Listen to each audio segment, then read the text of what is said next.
দুঃসংবাদ নিলয় আলমগীরকে ঘিরে জনপ্রিয় এই অভিনেতা বর্তমানে গুরুতর অসুস্থ অবস্থায় হাসপাতালে ভর্তি আছেন। কেমন আছে অভিনেতা দেখলে চমকে উঠবেন। বিস্তারিত জানতে ভিডিওতে লাইক দিয়ে শেষ পর্যন্ত দেখতে থাকুন। গতকাল গভীর রাতে হঠাৎ করে শারীরিক জটিলতায় পড়েন তিনি। দ্রুত তাকে অ্যাম্বুলেন্সে করে রাজধানীর একটি বেসরকারি হাসপাতালে নিয়ে যাওয়া হয়।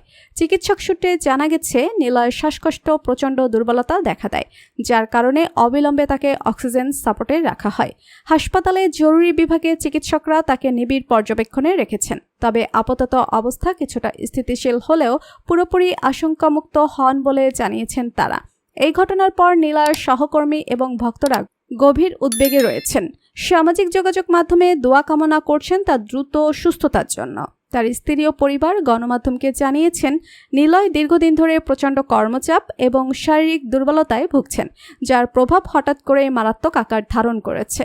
এখন নিলয় আলমগীরকে সুস্থ করে তোলার জন্য চিকিৎসকরা সর্বোচ্চ চেষ্টা চালিয়ে যাচ্ছেন। তার পরিবারের কাছেও মানুষরা সবার কাছে একটাই অনুরোধ করছেন, নিলয়ের জন্য দোয়া করবেন। আশা করা হচ্ছে খুব দ্রুতই তিনি ভক্তদের মাঝে আবারও সুস্থ শরীরে ফিরে আসবেন। পরবর্তী ভিডিও সবার আগে পেতে সাবস্ক্রাইব করুন আমাদের চ্যানেলটি। ধন্যবাদ।